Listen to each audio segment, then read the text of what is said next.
Among many accomplishments, my guest today is one of the world's leading voices in leadership development. As a professor at INSEAD, his work bridges psychology, management, and education. His research explores how we lead, how we learn, and perhaps more importantly, how we stay human in an age that often pulls us away from ourselves. He's also a former medical doctor, a trained psychiatrist, a philosopher at heart, and a deeply human voice in today's leadership debates. Gianpiero Petriglieri, it's a real pleasure to have you on the show today. Welcome to the Positive Leadership Podcast. It's great to be here, Jean-Philippe. Thank you for inviting me. Well, Gianpiero, in this podcast, I always love to start with the roots of my guest and, coming back to your early years. So what was it like growing up, I think, nearby a volcano, very famous volcano, and the Mediterranean Sea in Sicily, in Italy? Yes. Well, Jean-Philippe, I must say that when you ask me about my roots, I will challenge you some because my view is that my roots are in my homes.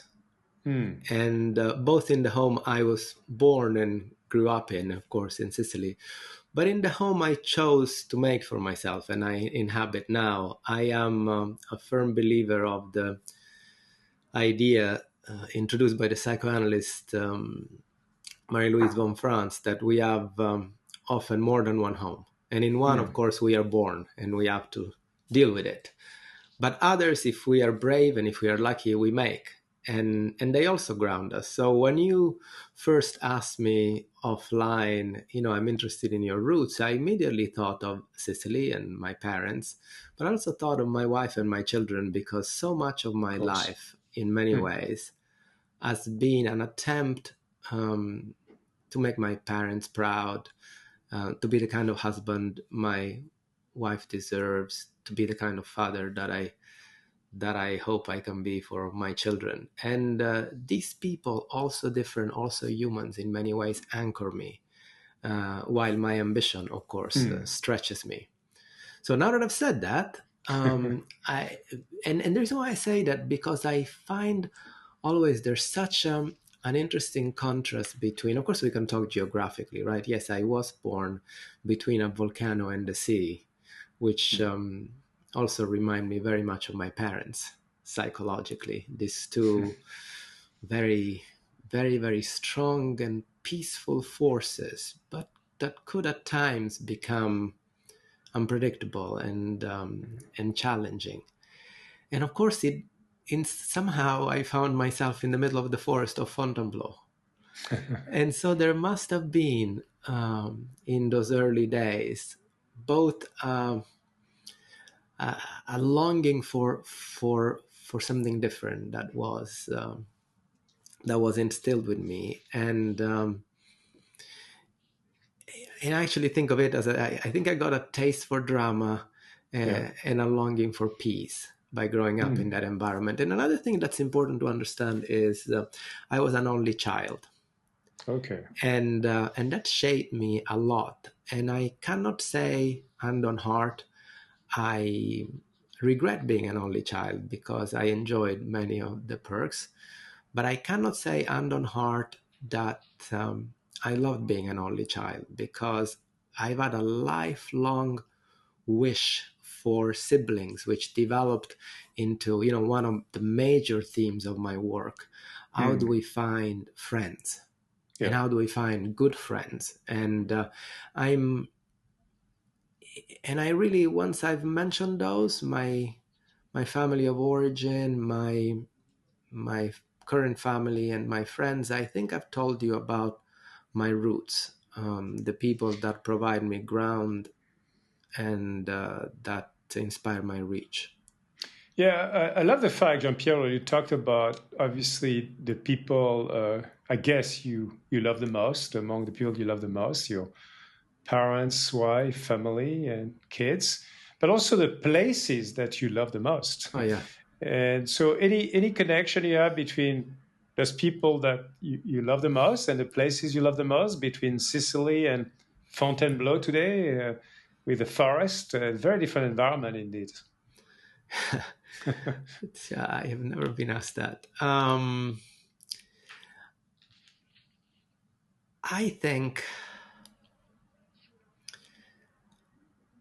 think they're both places where where things grow from the ground up.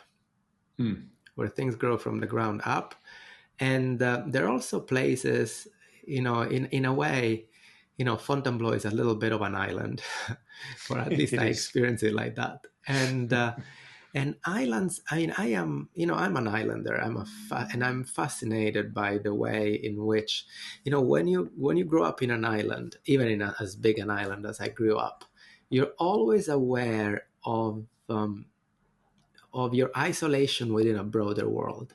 And there's kind of a comfort in it, and there's a certain desire to travel. There's a To explore certain the world. longing to explore for Yeah. freedom. And I remember Yeah. one of the things that I really recognize. I'm a big lover of arts and literature, and I remember when I was around a teenager, we had to study Giovanni Verga, one of the great Italian authors. And at the beginning of his most famous novel, I Malavoglia, which of course is set in Acitrezza, which is a small fisherman town, about maybe 20 kilometers from where I grew up.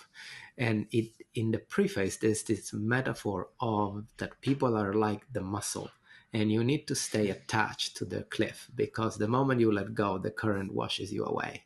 Yeah. And I remember recognizing everything I grew up in that metaphor, and also resenting that so much, because it so overemphasizes security and attachment, and it demonizes exploration and freedom. And I want to be a fish. I kind of thought maybe you could swim and then go back to your cliff. And I've Nice.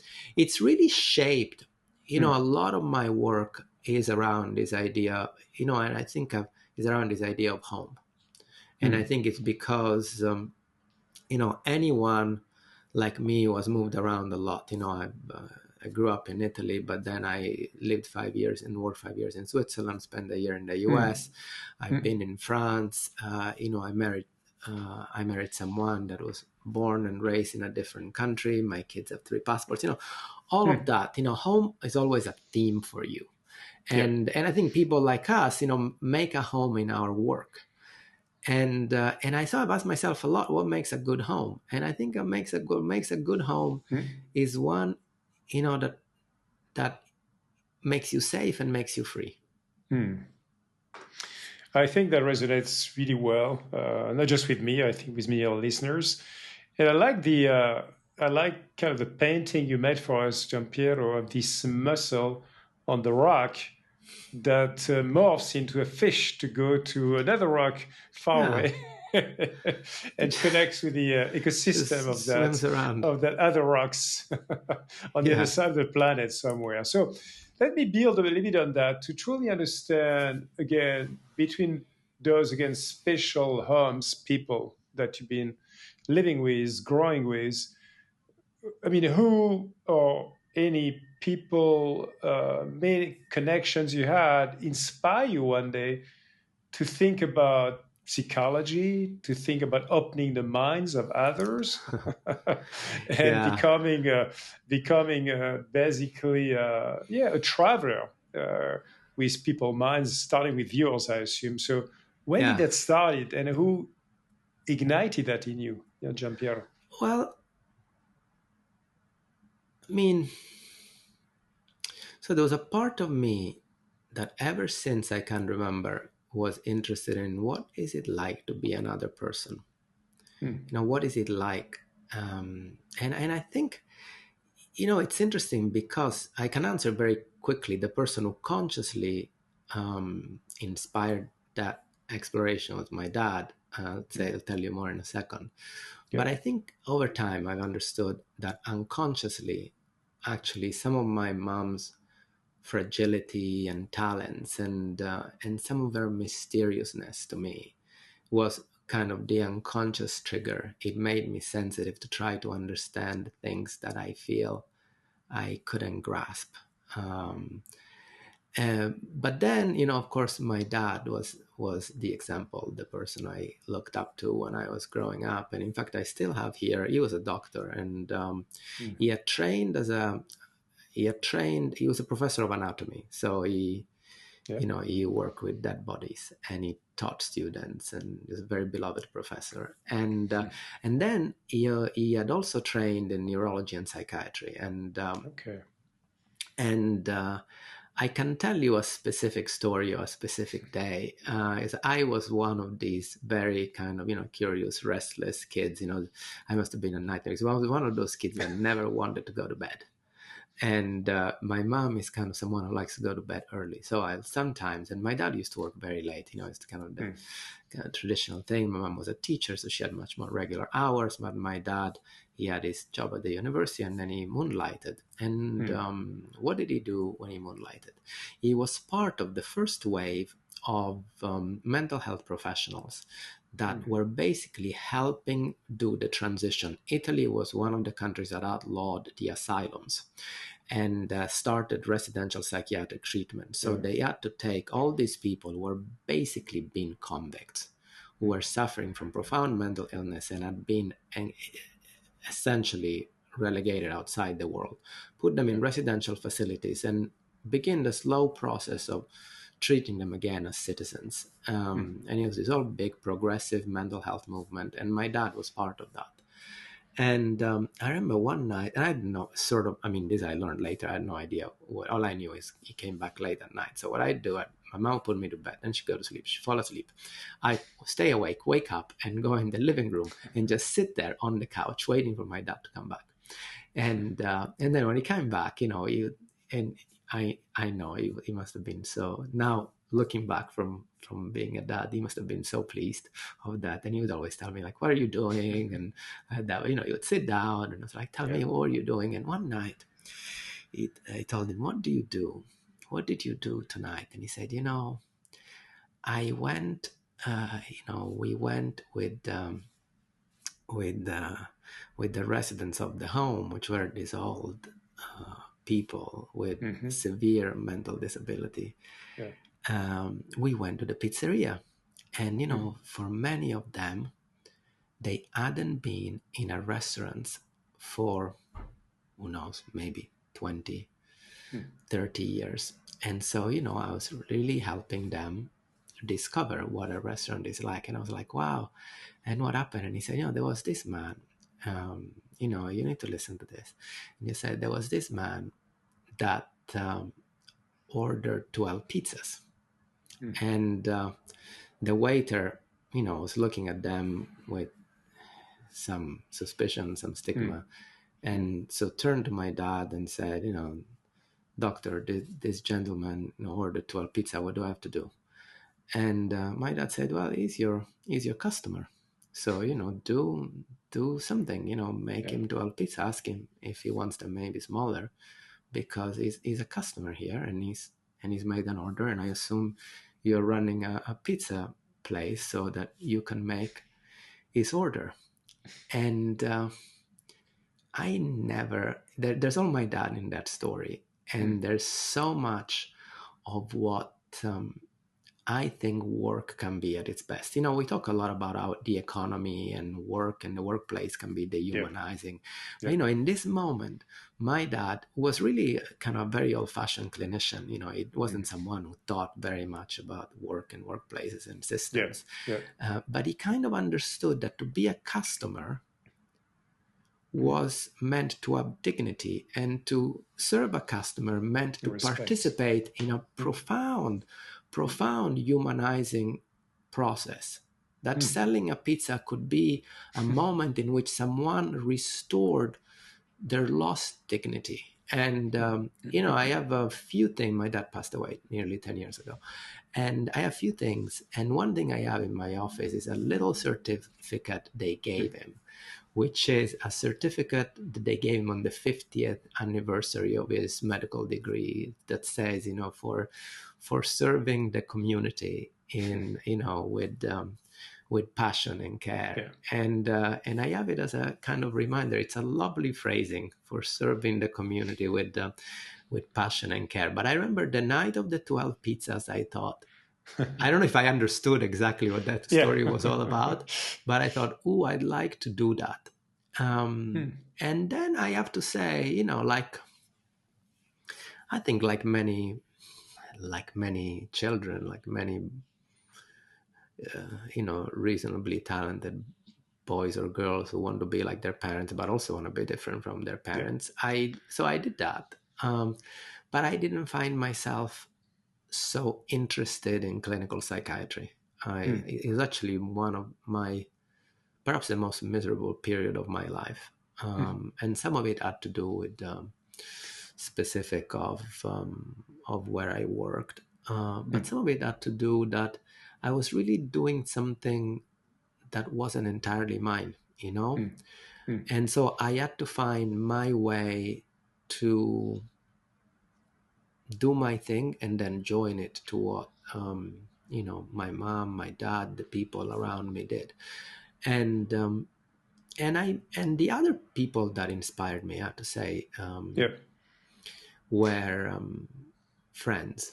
I met, at the time I had one particularly brilliant friend, Francesco, who was a classmate in medical school, and he had spent some time in Canada, and it kind of inspired. I'd learned English, but I wasn't as good, and it inspired me to look beyond the confines of where we were. And he's now professor of surgery in the US, and we're still very close. And I think I would say, in that world of medicine, in terms of my ambition and my reach, he was probably as big an influence. We were an influence on each other just as much. But yeah, so that the 12 pizzas were the moment in which I thought. And then, the thing that saved me from just trying to replicate, which I think is an awful thing and no one should do, is that I became interested in work. I mean, I actually thought, and I think, this is why perhaps, my dad told me many stories, and that's perhaps why that story of the 12 pizzas stuck to my mind. Because I felt when I was training in clinical work, we spoke a lot about the family of origin, where you come from, and your romantic relationships. And I mean, I realized we spoke very little about work. And yet I saw patients every time. I tell you, Jean-Philippe, if you work in a mental hospital, you see the same people again and again and again. They get a little bit better, they leave, and then they come back. And you try to figure out, why are they back this time? And many times they were back because they'd lost their job. Something difficult was happening. And I really realized, my goodness, work, honestly, can be psychologically as important as your parents, as your family. Work can hold you together and make you grow, or it can rip you completely apart and make you shrink. And then I started, and then I was fortunate that I had an opportunity to, I got invited to do some work at IMD with someone at the time who was starting to get into coaching, a professor there by the name of Jack Wood, became another friend and enormous influence on me. And I fell in love with that. And there began a huge, long transition into what I do today. Oh, fantastic. I mean, you already kind of shed the trajectory, Gianpiero. I love this kind of tale of the two Gianpieros, the story of the 12 pizzas, because on one end, we could see that deep interest about people, psychology, psychiatry. On the other hand, the world of work, the world of business, the jobs people have in society coming together. So, just for listeners, because Yeah, you didn't share that, you studied medicine, University of Catania, and then you specialize in psychiatry, and you practice as a psychiatrist as well, as a focusing on psychotherapist. developmental and relational Yeah, psychology. Looking back on those clinical years, and you said a few words already, Gianpiero, saying, well, maybe the environment where I was not the best, but I'm sure that there might be a moment with a patient that remains especially meaningful or rewarding for you. oh, Could you many, share many, could many, many, could you many. share one of those stories where it was so rewarding for you as you're practicing that very hard discipline? I mean, many are. I remember when I was already beginning to transition, and I was practicing as a psychotherapist, and I wrote a piece about this, which is kind of one of my very, very early pieces of writing.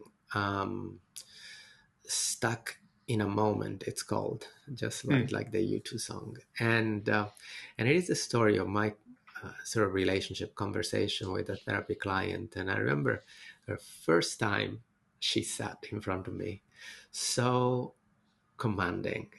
Hmm. um, and she said, I don't believe in psychotherapy.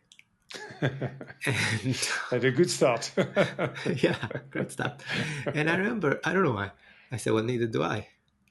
um, And it took me a long time to figure out what were we doing in those moments. And Hmm. there's in psychoanalysis we have this idea that it's all there at the beginning. Hmm. Whenever you encounter a person, you encounter an organization, you encounter a system, at the boundary you get all the most precious information. Yeah. And I remember, like, what was I doing? Participating in disowning that which my professional calling and duty. And I think what we understood after, is that it was important to disown belief, Hmm. to do things not because you have some kind of fundamental belief, some kind of almost superhuman idea that this is going to change the world, but because you care. You care about the work, you care about the person in front of you. Yeah. And of course, I cannot use the name of this person, but I think, Of that course. particular connection. And it taught me, and I think what it gave me, I use that as an example of a million similar stories. What it gave Hmm. me is an understanding of being a professional. And in many ways, I've carried that with me, which is, as a professional, you're always crucified between a body of theory and a body of a person. Hmm. And you cannot betray your body of theory. You cannot go rogue. But you Yeah. also cannot forget that there's a body of a person in front of you. Hmm. And so being able to manage that tension is extremely important. And that is what professionalism is all about. And that's the kind of thing that I try to sustain in myself, the thing that I try to cultivate in my students, because I think obviously we pay a lot more attention in a profession like medicine. Yeah. But I do think it applies as importantly in other places.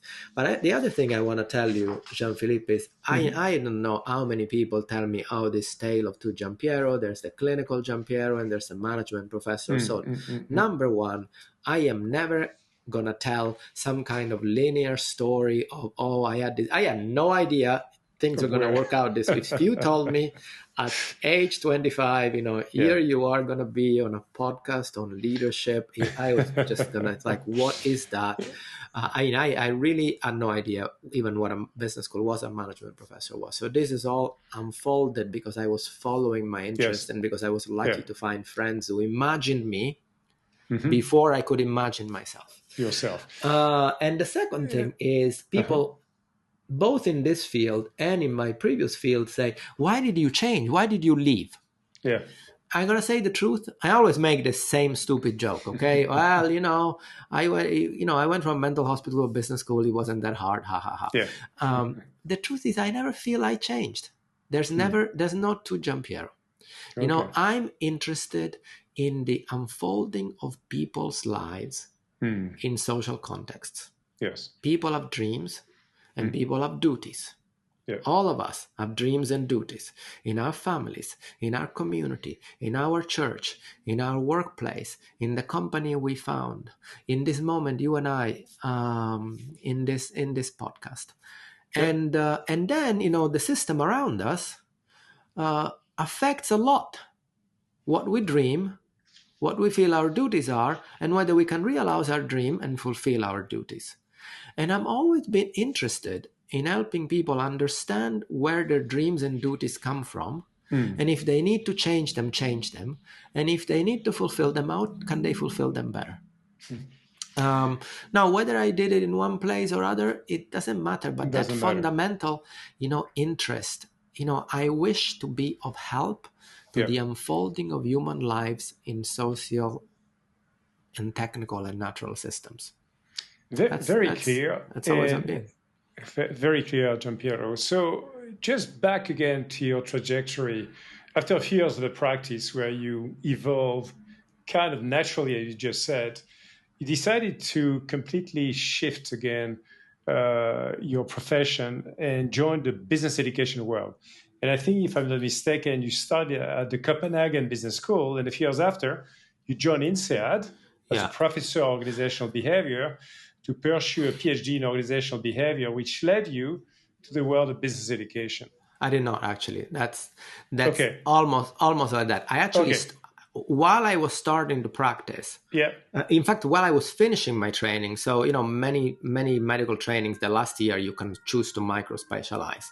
And I had already made this connection with Jack, and so I moved to Switzerland, and I was working, the early 2000s were the beginning of coaching. And so I'd been brought in because there was this idea of, we need some clinicians to figure out what is coaching, what is therapy. And so I was living in Switzerland, and then I started getting interested in this field, and I realized I need some extra training. So I went to the Tavistock Institute, and I did a couple of years training in essentially, what is now known, thanks to a lot of our work, called system psychodynamics and understanding people in organizations. And as I did that, I was essentially freelancing, working both at IMD and privately as a coach, as a consultant, as psychotherapy. So I was working in management education, but not, in front of the classroom or teaching, and more in this kind of experiential learning world, and developing methodologies and starting to get interested in teaching. And the true story is, I was hoping that at some point I would get offered a full-time job. I ain't gonna lie. I'm gonna say the real true story. And that didn't happen because somehow, I don't know, I was too young. I wasn't experienced enough, the right profile. I didn't come from the right, but for whatever reason, people made an assessment that I was probably not going to make it as a management professor. And that was pretty hurtful. And at the same time, God bless friends. A friend of mine said, Copenhagen Business School, they're starting an MBA program in English. And so why don't you go there? And that's where I started to work at Copenhagen Business School. And I did work at Copenhagen Business School as an adjunct professor, worked in the MBA there. Amazing years, incredible students. Again, great environment. I love the business environment there, the kind of Scandinavian model, the design, the way design thinking influences the business world. But I still wanted a full-time job. And so I saw that INSEAD had an opening, and I met through a connection from my friends. Erminia Ibarra was a professor here at the time, whom you know very well. And Erminia said, that's interesting what you do. Why don't you apply? And she was very supportive and said, you have an unusual profile, because remember, I'm this 31-year-old, psychiatrist from Sicily who's kind of interested in coaching and consulting, and who thinks management education could be a lot deeper and broader than it is. I mean, and if I met myself, I would probably think the same. Like, who are you? Who are you thinking about? So anyway, Erminia takes me to INSEAD, introduces me to a few colleagues, all very nice and sweet, but like they have no space for me. Then I kind of go away, I reapply, they reject me again, and then I apply a third time, and they reject me for a third time. And then, I mean, this is why I talk about everything except career planning, because my career is a series of incredibly fortunate moments, and then the blessing of people who have looked after me and inspired me. And Armenia, certainly in this period, was that person. I mean, she was such a role model of intellectual sharpness and big heart, real visionary, wanting to educate people. And so one day she calls me up, and at this point, INSEAD, I think, has rejected me 2 or 3 times. One day she calls me up and says, Gianpiero, we have a course open because some professor, I don't know, couldn't teach or had been ill. It's in 2 months. Why don't you come? Why don't you come and teach a course? Then we can get to know you and you can get to know us. And I was so wound up and proud that I thought, I'm not going to answer this email. I deleted this email. And at the time, I was beginning to go out with Jennifer, my now colleague and wife. And I remember one morning I got up and I told Jen, can you believe these people, they rejected me 3 times and now I'm asking me if I can show up in 2 months and teach a course. And she said, wow, that's interesting. She didn't say very much. And then, we went on in the morning, and at lunch she told me, I'm going to tell you something, and I think this could go 2 ways, but I hope you appreciate it. I did something that behind your back. And I said, what do you do? And she said, I answered the email and I said, when do I start? And you know what I mean? You know what I mean? I am the product. And when I say this idea that careers, working lives, leadership journeys are the products of the people that hold us, I know that because I am that. And so I came to INSEAD, and I came to INSEAD for 3 months, and that was next Monday, 20 years ago. Wow! And happy anniversary, Gianpiero. Thank you. It's one of those love stories that after a long time, you get to know each other. And then Jen began her PhD here. So she did her PhD here. I started as a professor. And then when she graduated, we both left. We went for a year to the Harvard Business School, and she was a postdoc. I was a visiting professor there. I taught the MBAs, another beautiful experience to be with lots of people that I really looked up and who inspired me, like, Robin Ely, Rakesh Khurana, Joshua Margolis, and Lakshmi Ramarajan, Sidal Neely. I mean, teaching with these people was incredible. And then we came back here, and we've both been in the OB area doing research, teaching, working with companies. So that was the journey. But I'll tell you, for a long period, that period that you focused on, that transition between, I don't know, 27 when I moved to Switzerland to 33 when I got a job here.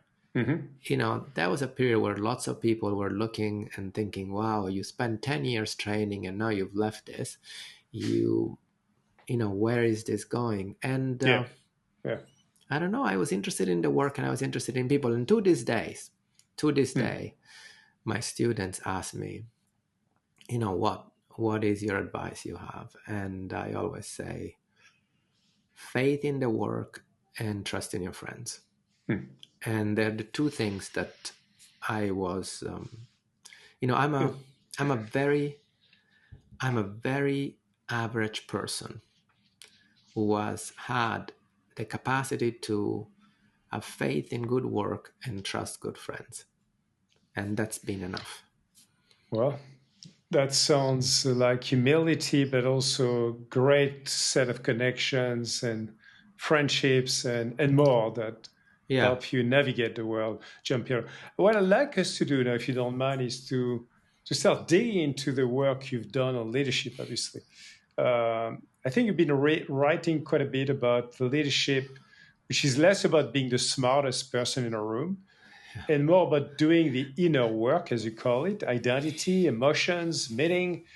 And you've been writing different pieces, and one piece, you highlight the importance of influencing a leader's being, not just their doing. And this resonates obviously very deeply with the Positive Leadership podcast, where we've got a theme that who you are is at least as important as what you do as a leader. So I'd like you to maybe better define for listeners, what is this inner work leadership? What does it mean to you? What does it mean for leaders or aspiring leaders? And how is a leader's personal identity and self-understanding translate into better leadership on the ground? That's an amazing question. I think when I think of the work of leadership,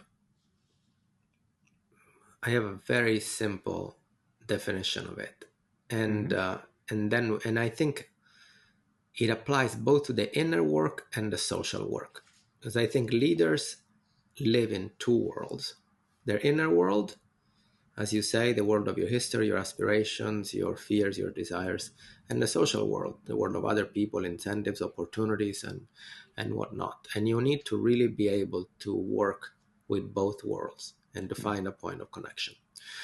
And I think the work is the same.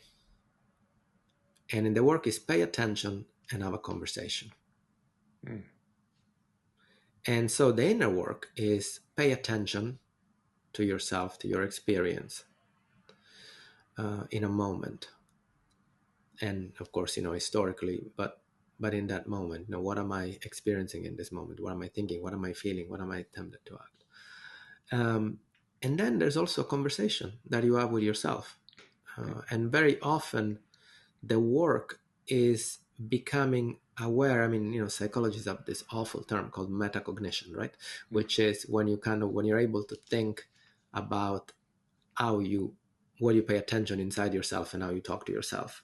And then think, is that okay? Or does something need to shift? Similarly, outside, how do people know what you care about? Well, by what you pay attention to and what you have a conversation about.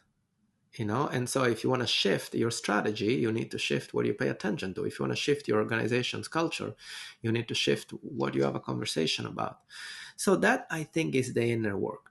Why does it matter that people pay attention to, that people gain some kind of, not just awareness, but some kind of mastery over their attention, over their conversation? It's a great question, because the way I see it is this.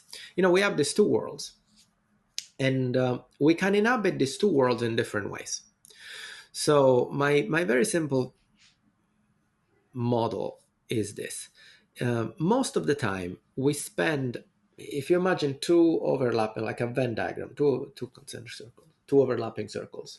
Most of the time we spend right in the middle, in which we are really trying as hard as we can to use our energy to fulfill our dreams, to realize our dreams that come from our inner world, and to fulfill our duties in our social world. And those two things, our dream and duties, they shape what I call our drive.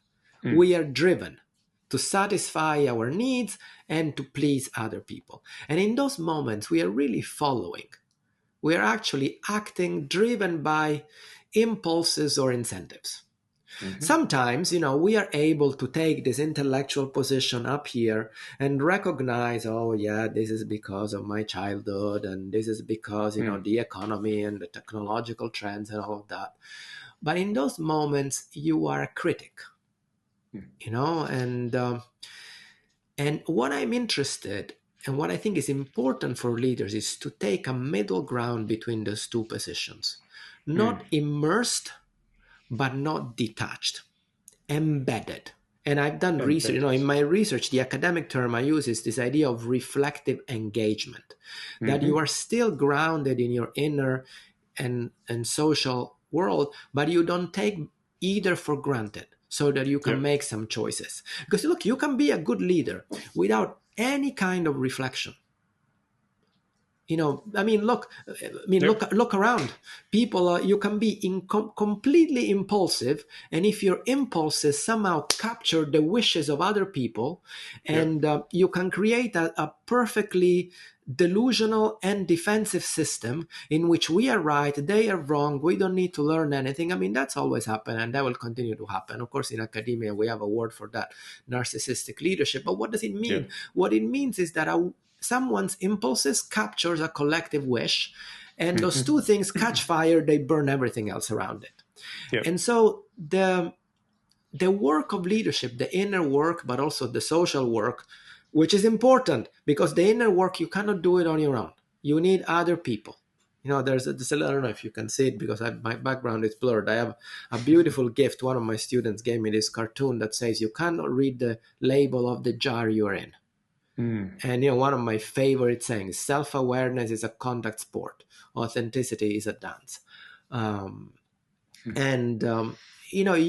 have to do that work so that you can use that fire without getting burned by it and burning everything. And so it's a little bit like the inner work of leadership is a little like building an engine that allows you to turn your passion into care. Passionate people sometimes are very irrational and sometimes do things that are not very sensitive, not very gentle. And so it's reflection. So the inner work of leadership, if I were to put it another way, is reflection and refinement. Reflection on your choices and gestures, and refinement of your choices and gestures. And when you make that inner work, then people respond to you differently, and they join. Then your social work is connected to that. So, I don't know if this answers your question. This coming up. I think it's a great starting point to further explore again your vision of leadership, and not just your vision, the way you actually teach it, the way you hopefully as well consult executives and work with them. I'll come back to that in a few minutes, Gianpiero. I think once you've been writing a piece saying the work of leadership is emotional. It's less about becoming someone else and more about becoming yourself on purpose. This is obviously a big theme in this podcast. Yes. Being purpose-led, what does it mean? And this feels especially relevant, I think, today when so many people feel pressure to perform a version of themselves that does not align with their inner work, as you call it, right? So with an increasing pressure on performance and value add compared to AI chatbots and agents. I'll do more on AI in a few minutes as well, by the way. People have a real hard time to unveil their purpose. So what is your coaching, Gianpiero, on how to discover your purpose? And then how do you make it real? By living and leading on purpose. Oh, two things. Have you ever watched, there's a beautiful movie, it's an Italian movie by a director called Paolo Sorrentino, called The Hand of God, 2021 movie. I'm not sure. He's won the Academy Award for another movie, but Sorrentino is a magnificent artist. And in his late 40s, early 50s, he made this autobiographical movie which talks about his real story is when he was a teenager. He was from Napoli at the time when Diego Armando Maradona was playing there. And so one Sunday, he managed to get a ticket to go and watch Maradona play live. And he didn't go with his parents to their summer house. And that night in the summer house, there was the stove leaked and his parents died. And he escaped. Wow. And he to this day believes that Maradona was considered almost a saint. That this was a miracle by Maradona that kept him alive. And in the movie is the story of this little boy desperately trying to deal with the grief of his parents. And what he does is he wants to leave the town. He just wants to leave. He wants to leave everything behind and restart and wants to go to Rome and make movies. But he has no connections. He has no idea. So he's stalking this famous director to trying to meet him and ask him if he could be his apprentice. And of course, he manages to meet this man, and the man, laughs him off and says, go away. And and there's this beautiful scene towards the end of the movie, like this climax, where he's chasing the director, refusing to take no for an answer.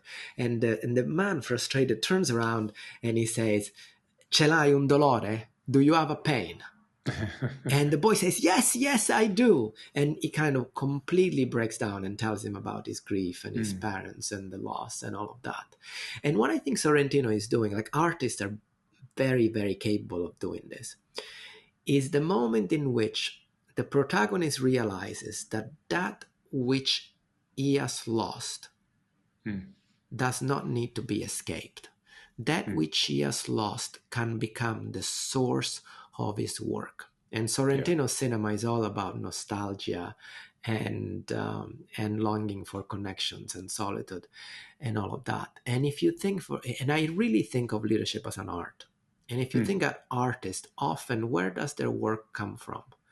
Come from a desire to not ignore, but not surrender to some kind of pain, but to actually turn it into a wish to make things better, to heal the world in a way instead of themselves. If you think of Van Gogh, who said, I don't want to teach saints, I don't want to paint saints, and like I want to paint the things that I grew up and saw, like the poor farmers, the simple objects, because I want to tell the world that there is beauty. Like I felt these people were invisible and I'm going to give them visibility. And so I think purpose is born often out of some kind of well-managed loss. We have lost freedom. We have lost safety. We have lost sometimes faith. And we want to acknowledge the loss, but also not surrender to it. And you see, and I think in leadership and leadership development, there's one idea. Why do humans created the idea of leadership? It's essentially an antidote to the idea that our world is fated. It's an idea that, things will happen to us that we can avoid. But we can still make some choices about what we do with them and how we meet each other in those circumstances. And leadership is that sense that we can have hope for transcendence, for healing, for mastery, for safety, for freedom, for restoring that which we have lost. That is purpose. Now, I think, I'm wrong. I think that's intent for an individual. The fact that you have a personal intent doesn't mean that it becomes purpose. Just like the fact that you paint doesn't mean that it becomes art. Yeah. It becomes art when other people resonate with it. Just so for me, purpose is what happens when your intent resonates with others. When your intent is no longer yours, but is shared. So if you think like that, then what is leadership development? One is acknowledging and mastering your intent. Instead of being driven by defending or, surrendering, like, how can you make it? And then the other is making sure that your intent has resonance with others. And leaders, I think, fail when they get overwhelmed one way or the other. You see powerful people, right? Why do they lose it? They lose it. I'm sure you do this as much as I do. People lose it in two ways. My inner world overwhelms me. And so all I care about is imposing my inner world on others. Or my outer world overwhelms me. And what happens is all I care about is trying to do what people want me to do. And at that point, there's no leadership. You are lost. You are a prisoner. And I think this is something we've been discussing a lot in the podcast, Gianpiero, which is this very subtle balance between what you call your inner work. Positive psychology, as you know well, talks a lot about me. And basically knowing yourselves, establish some self-confidence, some self-awareness, and having a sense of meaning or purpose, as we just Yeah. discussed. And then they talk about me and others, and then they talk about me and the world, of course. Yes, of course. And that to me kind of encompass your social work, Completely. I guess, Yeah, others and the world, because the world is an extension of many absolutely. others on many different places. So Hmm. back to what you just said, I think, which is very interesting. It doesn't, you don't necessarily need to have I would say, a tragic loss, because you started with No, that no, no, with no. I that mean, with that's that okay. That's a with that dramatic story. movie example, which was very touching, obviously, of a loss, to do this work and define your purpose. Because whenever I talk to a number of people, young people, who want to become impact entrepreneurs, even some people who are retiring former CEOs, and they got to me to ask me questions about, how do you define your second mountain? How do you go about this glory we had, which is behind us? I think many of those people don't necessarily add tragical losses, to reinvent themselves. So can you make it more accessible, if you see what I mean, in your own definition of purpose? But all of us are gonna face a tragic loss sooner or later. You're right. No, we're gonna face a loss, whether it's tragic or not, depends on what we have left. Yes. And so I think leadership is precisely an attempt to make loss, whether it's in the past or whether it's in the future, because loss is part of being alive. Only someone who's never loved has never lost or been afraid of loss. Yeah. And I think leadership is partly how we make, purpose is another word for that which we want to create, bring to life, that which we want to last, and that which we want to cultivate, and so it, and I really don't think humans would be so. I mean, I really believe, and that's kind of as a lot of psychologists to say that if we didn't have a conception that we could lose something, either we have lost it or whether we could lose it, because loss doesn't have to be like the story I told, real, actual in the past. Yeah. It could be just imagined. I mean, I work with lots of people who've had extraordinarily fortunate existences, and they're terrified.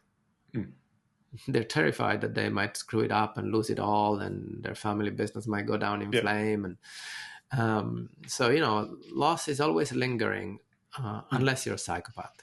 Yes. In which case, all you care is about gains. But loss is always lingering. And, whether you're looking at psychoanalysis, whether you're looking at economics, and Daniel Kahneman's taught us that, Daniel Tversky in Loss Aversion. And I think purpose is just an attempt to say we can transcend loss. We can build things. We can leave something behind that is open, that's not defensive, that we need not be afraid. We can be brave. You see, and that, I mean, of course, I use the example of that artist because artists are very good at dramatizing things that many of us experience in a much more muted way. But where I join you completely, look, my definition of leadership is it's a story that moves. It's a story that moves you. It's a story that moves others. And it's a story that moves from idea to reality. If a story doesn't move you, you lose motivation. If your story doesn't move others, you lose followers. If your story doesn't move to reality, you lose results. And without motivation, followers, or results, it's pretty hard to be a leader. So let's continue, Gianpiero, on this leadership discussion. You actually made a bridge in the discussion talking about being brave. And I'd like us to discuss bravery and perfectionism in leadership, which reminds me of a conversation I had with a previous guest. Her name is Reshma Sojani. She's the founder of a pretty big NGO called Girls Who Code, and author of a very inspiring book called Brave, Not Perfect. When she joined me on the podcast, she spoke about the moment she chose to leave a prestigious legal career to run for Congress in the US, becoming the first South Asian woman to do so. Even though she lost the election, that bold step completely redefined her mission and what she did after that. And she told me that, in her view, perfectionism holds back too many brilliant minds, especially women, and that real leadership begins with when we actually dare to be seen Yeah. in our vulnerability, not our polish. And our motto is actually be brave, not perfect. So I hear echoes of this in your work as well, Gianpiero, especially in your emphasis on wholeness, presence, and emotional courage. So how do you see the tension between bravery and perfectionism in leadership today? And how can we as leaders cultivate more room for authenticity, both in ourselves, but also across our organizations? Well, what I absolutely love about that perspective is that it sort of reminds us that there are perversions of human pursuit. That the moment we become perfectionists, the pursuit of perfection, trying to make things better, more beautiful, more useful, it's great. But the moment it becomes a kind of an absolute demand, Yeah. kind of an inner dictatorship, perfectionism. It's a totalitarian systems, have an ism at the end, and whether they are out there or they are in here, Yeah. they sort of completely squash our humanity. That's the nature of a totalitarian system, to squash our humanity, our breadth, our complexity, our messiness. And of course, I completely agree. Once your ambition, your desire to do things better becomes perfectionism, then suddenly, you get put into a very little box. And of course, perfectionism is the way in which minorities are often silenced and sidelined. I also think there is such thing as leaderism, in which the pursuit of leadership gets, whether it's the intellectual pursuit or the practical pursuit, gets perverted into this idea that, if we have great leaders and perfect leaders, then we won't need each other and we won't need institutions. And that, I think, is extremely dangerous, and is something that people like you and I always need to be very careful. And see, Yeah. and this is what I love about that perspective is, I'm always a little weary when we start talking about authenticity, humility, purpose, because sometimes there is a subtle dehumanization, Yeah. in the sense that, I think leadership often gets dehumanized, and get dehumanized in two ways. Either it gets made into something very mechanical, it's a toolbox, it's a toolkit, whatever it Yeah. is, Yeah. or it gets made into something almost spiritual, and the leader is a saint, perfect, virtuous, Yeah. beautiful, self-righteous. Yeah. There's a kind of hagiographic nature into a lot of our leadership discussion. And I am very dedicated, as you mentioned earlier, to humanizing leadership. What does that mean? It means really bringing into the discourse and the practice of leadership all the messiness, all the complexity, all the conflicts that there are inside us and around us. So if you speak to me of authenticity, of Yeah. humility as a Yeah. struggle Yeah. to hold on to our mind and respect the mind of others. If you speak to me as improvement, as a struggle with perfectionism, then I think that's a very human way. Then I think it's a very human way to do it. But like authenticity, or as I understand it, is the opposite of perfectionism. Is the Yes. acknowledgement that we try to be better. Mm. I hope we do. Yes. And we fail. Yeah. And then we need courage to try again. But not just courage. We talk too much about courage. We don't talk about another Yeah. thing. We need forgiveness. Mm. And we live in a world that's less and less forgiving. For sure. And that's what happens, is people are less and less brave. Yes. And I always So, tell, I always tell myself, and I tell people, if you want to be brave, make sure you cultivate forgiveness yes. for yourself and for others. No, I like this addition of forgiveness in the leadership vocabulary, Gianpiero, because I think it's not often used actually. So you've been talking about, again, I would say the challenges between going all the way from a spiritual, standpoint to a very mechanical standpoint. Clearly, you've been also, and you are spending time, I think, with many corporates, right, across the world. And I'd like us to discuss a little bit the work you've done without mentioning any person in particular where you've seen leaders struggling in terms of responding with emotions and basically finding this balance you've been talking about between the inner work and the social work. So, did you have experiences where you had to convince, again, a very skeptical executive and company that talking about things like, again, identity, vulnerability is not touchy feely fluff, but actually key to performance? And do you have a success story to share if you can share it publicly? Yes. So first of all, I want to say, yes, I've had many of those experiences.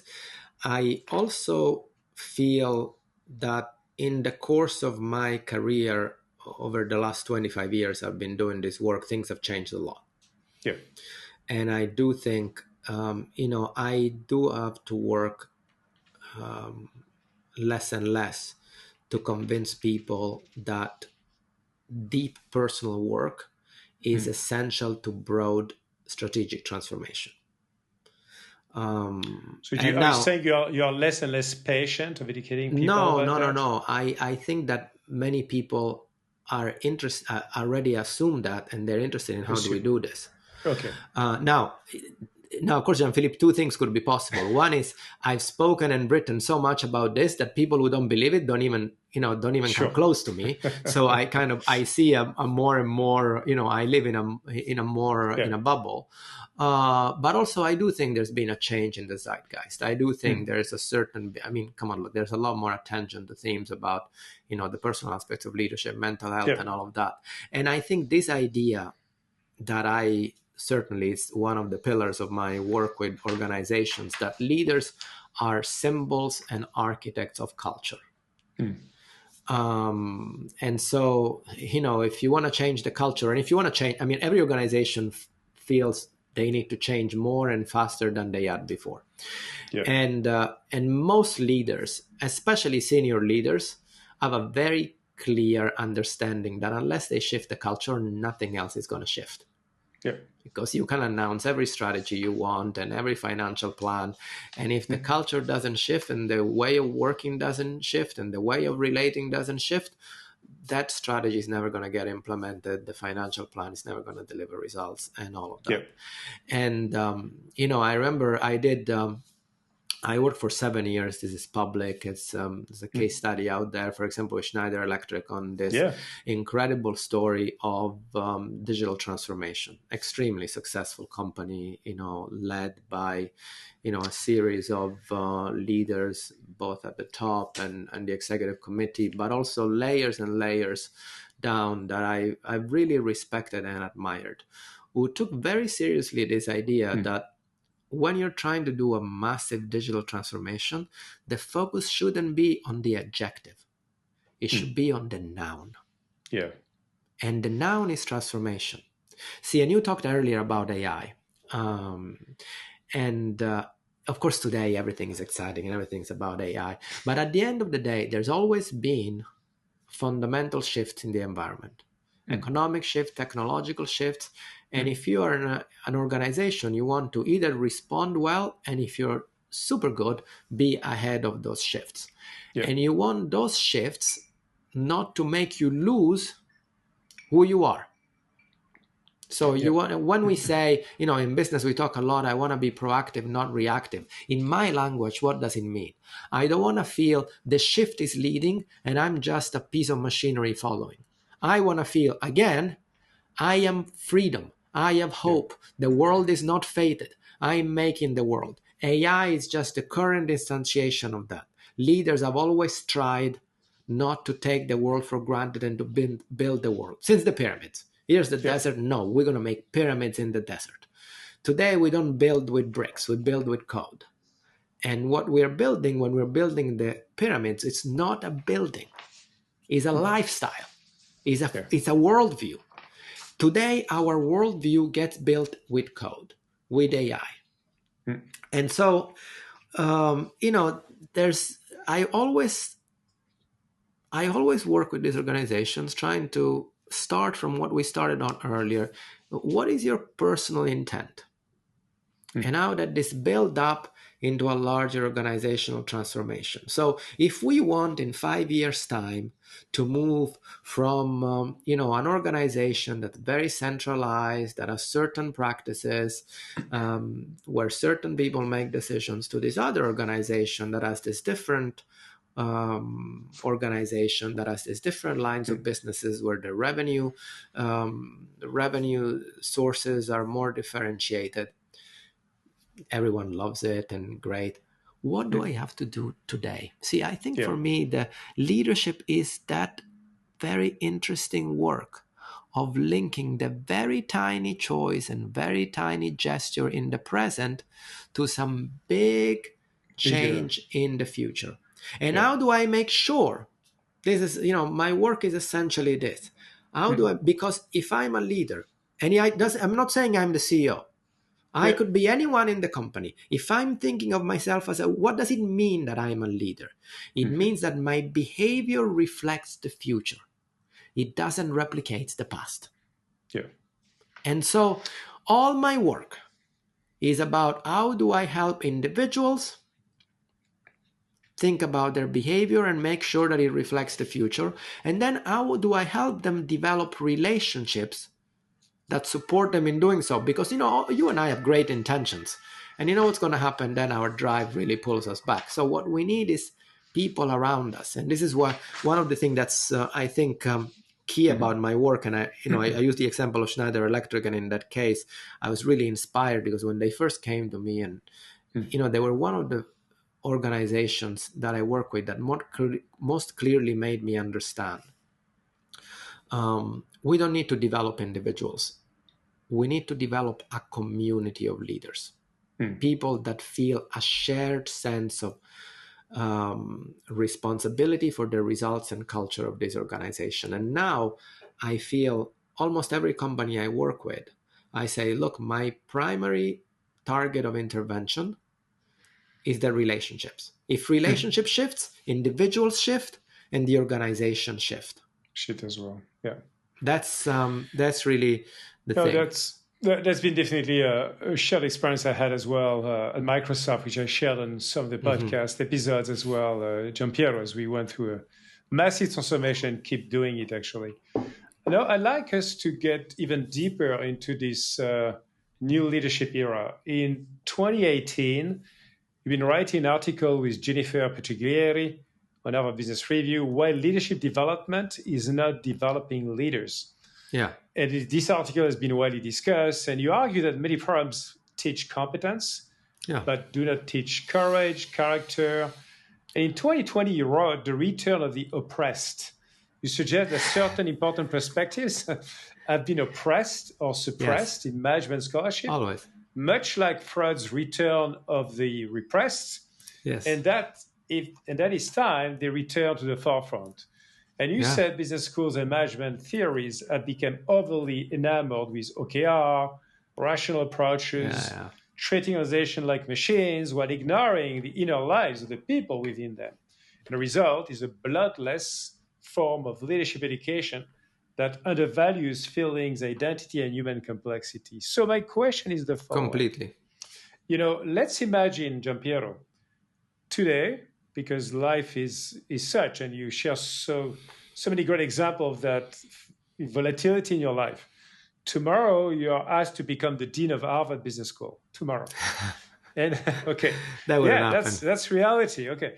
And you have all the power to redesign corporate leadership development from scratch today. What would a humanized leadership development program look like in practice if you had all the powers in your hands on one of the brightest executive education institutions in the world? What would that look like differently from today, from what you do today? Yeah. To be honest, I think if you became the dean of a business school, you would have so many demands and so many constraints that the ability to reinvent leadership development would probably not be up to you. But you could reward and recognize people that are doing it. Exactly. I'm exactly. on that. So this is what it would look like. Very simple. There will be an understanding that there is, and when we wrote those articles, we are not trying to say that knowledge and skills don't matter. I will never say that. All that I'm saying is that it's necessary but not sufficient. Yep. The fact that you have understanding, perspective, that you studied drawing, that you have the brushes and all the tools doesn't make you Picasso, does it? Well, you need though to understand perspective, and you have the brushes and the canvas to be Picasso. That's necessary, but it's not sufficient. What makes you Picasso is that you have an intent to see the world a certain way, share that way, and then that you are able to have other people resonate with that worldview. And so I think leadership development needs to not transform, it needs to broaden. And I think there's two parts, if you think of everything we've spoken about. The first part of leadership development is it needs to provide a space where people can clarify and commit to an intent. Not just get better at, pursuing their drive. And it needs to bring people together around an intent, not just replication, but regeneration. And I think that's the work that, honestly, in traditional educational system, we don't do as much. Really, it has to be very learner-driven, very experiential, and very social. And people needs to bring their own agenda. The organization can set the frame, but at the end of the day, the frame has to be an invitation. It cannot be an obligation. This idea, here's the 5 competences, and everyone has to, that's kind of cookie cutter. That's what you wrote in that article. That's followership development, called leadership development, just to make people feel better. The first part has to be space to clarify and commit to your intent. And the first part has to be, helping you acquire the resources, which could be cognitive, which could be material, which could be social, to sustain that intent and bring it to life. Because the fact that you're an intent in your mind doesn't mean that you're then going to be able to sustain it and bring it to life. And that, yes, it could include some traditional knowledge, skill acquisition, but it has to be really making sure that you help people develop the social connections that actually help them live up to the intent they want to bring into the world. And so they would be a lot more like an artist studio than just like an engineering school. And in fact, some of the best engineering schools honestly are a lot more like artist studio. So we would take very seriously this idea. In business schools are basically very insecure institutions. I didn't say this. I mean, Rakesh Khurana has written a beautiful book about this, how in the effort to try to emulate the natural sciences, we sort of narrowed our way of understanding and teaching management. But we would really take this idea seriously, that leadership is an art. And the fact that it's an art doesn't mean it's not a science. Because if you know great artists, they often really master the science of color, of cooking, of materials. But they use the science to bring something new into the world. And so that we would honor both the psychological and social forces that actually affect whether we learn skills, how fast we learn skills, and whether we're allowed to use those skills or whether we are sidetracked. And if we don't do that psychological work and that political work, we are not, we're not doing leadership development, especially in this day and age. So this is what leadership development would be for me. I don't think you need, to be honest, I don't think you need to be a dean of a business school to do that. I think me and lots of other colleagues are doing that work. And I think there's a lot of companies who are very, especially chief HR officers, chief learning officers, who are very dissatisfied with the traditional kind of dehydrated, as Nancy Adler used to say, way of understanding and teaching leadership, and are looking to experiment with different ways, which again, less individual, more social, less cognitive and more experiential, and less disembedded and more practical, more embedded, connected to the work. I hear you. It's very interesting because it resembles a lot, in a way, the approach I'm taking with my own NGO in France called Live for Good.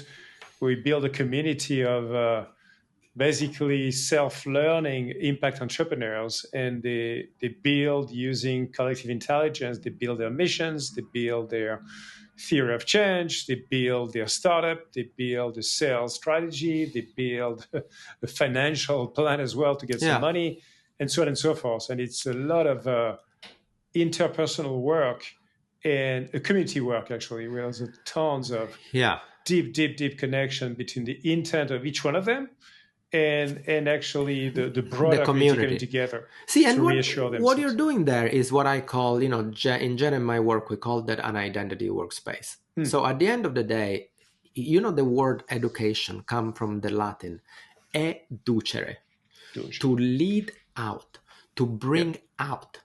See, sometimes we have this idea of education that is putting things in, but that's training. Yes. Education is to free up. Yeah. And what you're doing is you're trying to build a community that makes people feel freer to try, to shape the world in a certain way through entrepreneurship. And so I would think, if I were, well, as I am part of developing educational systems, how do we take that idea of freedom more seriously? I think we spend a lot of time thinking about infusion. Because we can tell exactly what we infuse into people, and then we can measure whether they apply it. It's a lot harder to tell whether we've been able to free people up, and of course, once they're free, they'll do something different from the next person. So if you measure similar things, you're gonna miss that. But I do think this idea of freedom, to me, is central in leadership and is central in learning. Any leadership and any learning that doesn't make you freer is keeping you captive. More freedom and more social connection as well. Freedom is always in connection. There's no freedom. If you wanna silence people, all you have to do is to isolate them. Of course. And they lose all kinds of courage. They lose all kinds of voice. I agree. So, Gianpiero, I know time is moving pretty fast. We still have another 10 minutes, and I'm trying to go after a few questions again with you. You touch a few times on AI, and of course, I cannot resist having a 40 years past in tech and still very much connected with tech in my different activities. At a time when the latest models, again, from Anthropic, from Google, OpenAI, and so on, are beating PhDs and MBAs or the exams, of course, doing better, do we still need to teach business management, executive education? Or will we basically use a bunch of agents who will be coaching us, who will be directing us, who will be revealing our intent, who will be stimulating us? Yes, I think we do. Okay. I think we do. Of course, ask yourself that question. Would you like your boss to be an agent? I've asked myself that question. And the answer is yes. If my boss was an idiot, completely mechanical, then I would like to do a machine, because a machine is going to be better at being a machine than my stupid boss. But if my boss was someone that had a firm understanding of ethics, of development, of imagination, of creativity, then I wouldn't want a machine. I wouldn't want someone who follows something that follows an algorithm. I'd want someone, because a machine can seduce me, but it cannot love me. And I do think all of us love to be seduced and to love to seduce, but I think we don't grow unless we are loved. A machine can predict, but it cannot dream yet. So I think if we teach management to try to be a machinery, then I think, we might as well. I wrote that piece, that our management theory is updated, where I said, we've taught management as a very important piece of a corporate machinery, and now machines can do that better. So management is management is already dead in that way we understood it. Yes. But maybe can be brought to life in a different way, as a function of helping discern the truth, helping think about what matters, helping figure out why, how are we designed. I mean, and you have been part of this, you know this very well, and I know many people at your former company and other companies like that think long and deep about what are we building and why are we building it. And leaders have always had access to technologies that could change the shape of human affairs. And sometimes they have used them in spectacularly civilizing fashion, and sometimes they have used them in spectacularly damaging fashion. And I think management is going to be extremely important if it is the art of crafting and pursuing those questions. If management is, how to organize people more efficiently, machines can do that. Yeah. Agree with you. Agree with your view, and I think there's a lot more coming on. And I don't want to, because we are short of time, explore conscious AI and etc. But it'll be very interesting to see the way actually AI will help. Hopefully, that's my positive view of the world. Will help raise the bar on leadership and management and what is that's asked a very of interesting managers and leaders. That's very interesting. That should be a great stimulation, hopefully. Now, before we break, obviously, there's a couple more questions. One is something I referred in the introduction, Gianpiero. You said leadership is a love affair. Leadership is not a cold exercise of power or bureaucratic function, but a passionate, and we could feel that all across this discussion, caring relationship between leaders and followers. The essay that you've been writing is more poetic in nature, using a metaphor of love to illuminate what true leadership requires: deep connection, trust, and presence. So to me, this is very intriguing, and of course, this is beautiful as well. Many people think of leadership in terms of strategy, authority, or at best service, but love is a strong word for sure. Can you explain what do you mean by comparing leadership to a love affair? Jean-Philippe, people tell me this all the time. So for 200 years, the field of leadership has basically been informed by military strategy. So war, essentially strategy of war. So you tell me love is a strong word? No. Love is a strong word, but it's not like war is a soft word. So it's and I think it's an impulse that's that's equally problematic as our impulse to fight, but often a lot more generative. So yes, if you tell me that love is challenging, I agree. But I think it's not so. It is interesting to me that it should be considered. And I was working with a company very recently who told me, "My goodness, I don't know if we can use the word love." and I said, I don't think you ever have to use it, because the way I understand leadership, and by the way, leadership as a kind of love doesn't mean that it's a love affair, because a love affair is one kind of love. But there are many kinds of love. And now I will agree with you that a lot of leadership is like a love affair, which is it's very passionate, it doesn't last very long, and sometimes it damages a lot of people around. But there's other kinds of love: friendship, parenting, romance, lasting love. And if you look at all kinds of love, this is why I use that. And by the way, I'm not using it as a metaphor. I'm actually saying leadership is really, in practice, it's an expression of love, because it's an expression of what and who we care about. And once you think it that way,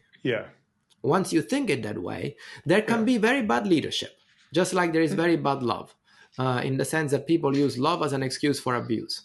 There can be very mediocre leadership, just like there is mediocre love. I love you and I want to control you. I mean, who of us hasn't struggled with that kind of love? And then there's great leadership, which is I love you, and so I do my best to see you and set you free. Yes. And see, and I think for me, when we think of love, it gives us a language to, first of all, say it doesn't matter what you say, it matters is what you show. Yeah. So it really gives us a language to honor practice more than rhetoric, because all of us know that you can say I love you to everything, but what really matters is how you commit. And second, it gives us a language to try to go beyond passion and into care, because passion is volatile and short-lived, but care is often much more grounded and long-lasting. I'm with you 100%, by the way, Gianpiero. I use the adjective big to make react many of our listeners in different ways. By the way, I had a wonderful episode 2 years ago, more than 2 years ago, with Barbara Fredrickson, I'm sure you know. Yeah.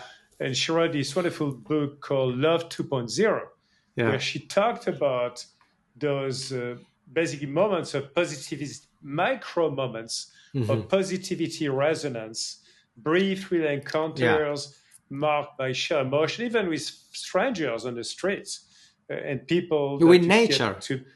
With nature. With someone with a poet who wrote 500 years ago. Yeah. And so to me, that's what I wanted to ask you in a way. How do you help leaders design those love micro moments of love, right? Without slipping into sentimentality because they're afraid of that, or manipulation.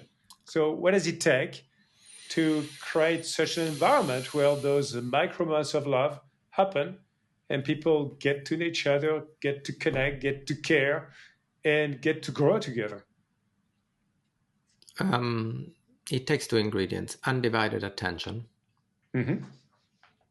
So, if you really care about, you should be able to dedicate it 15 minutes without being distracted.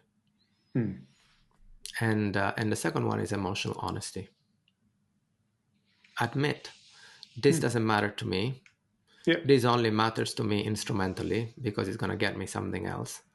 And this, I'm willing to dedicate myself to it, even if it's a risk or if I might not get a reward. And so, it takes a little bit of courage to admit what I care about and who I care about. I always say, you're never a leader. No one is a leader. You're always someone's leader for something. For something you care about, they care about. And so just be very, and if you're not sure, this is why we have feedback and other people, ask people, what do I care about? When you look at me, because at the end of the day, I use love as an idea to say, like, when the people that most loved you, that you remember in your life that loved you, you never, if I asked you, do you remember moments of love in your life? I do this exercise a lot in class. No one ever tells me a moment where someone told me I love you. They tell me someone did something. To me. And I was moved. And so I said, first of all, you don't ever have to use the word love. You just have to make choices and make gestures. And remember, that's all that people see. So if you want to be more loving, make sure that you pay attention and have conversations about the things you genuinely care about with the people you genuinely care about. Otherwise, you're being manipulative. Otherwise, you're being instrumental. Otherwise, you're being usually scared. You're captive. Now, for me, there are three great antidotes to leadership. One is being clueless, one is being careless, and one is being captive. I don't know, I don't care, or I can't do it. And leadership development is overcoming this, trying to understand, trying to care, trying to do, despite the incentives to remain clueless, careless, or captive, so that we can remain a machine. Wonderful clarification on love as a key element of of actually accomplishment of self-development as well of an organization. So now my last three questions, we'll try to go pretty fast as much as we can, Gianpiero, because I know you have a busy agenda. You often challenge the cult of ambition, the hustle, the burnout, the tyranny of being exceptional. What would you say to a young leader exhausted by constant proof-seeking? I'll say two things to young leaders. One is never let anyone call you a future leader.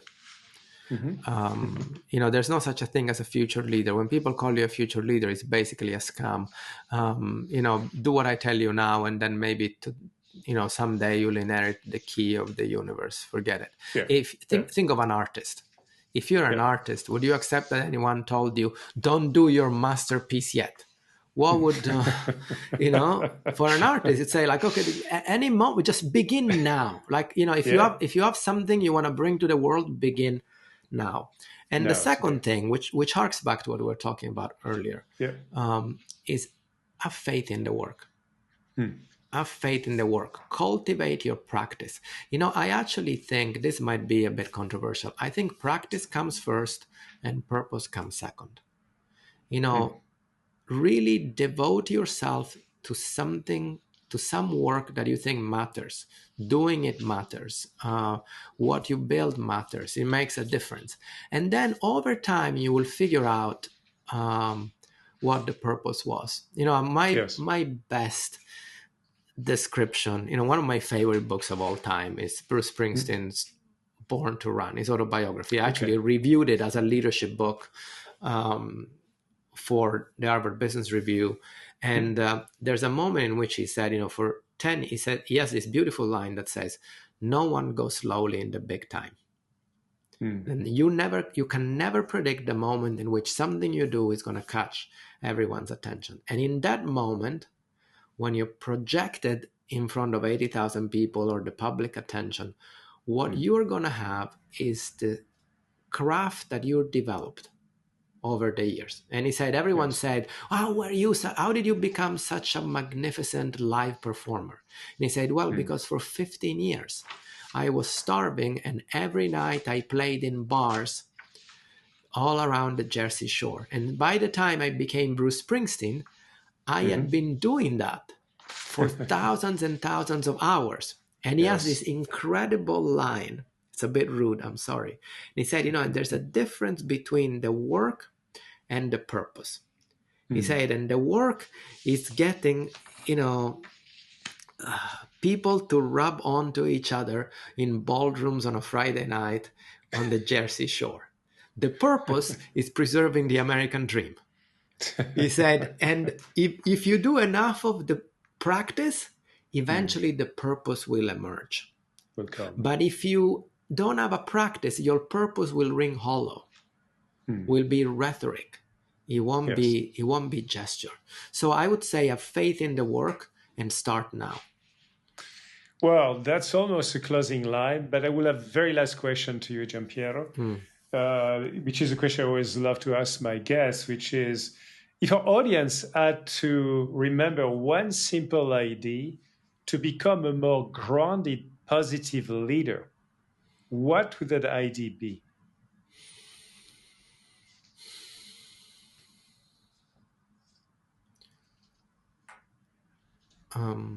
Of course, we've already spoken about leadership is a kind of love.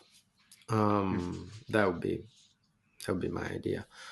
And what the idea gives you is a reminder that the best kind of leadership, like the best kind of love, make you committed but not captive. It combines safety and freedom. And you should never accept a system that tell you can be safe if you renounce your freedom, or you can be free if you renounce your safety. You should always strive to build lives, to build relationships, and to build institutions where people can be both safe and free. That's civilizing. The other thing I would say related to positive leadership is that all leadership is positive.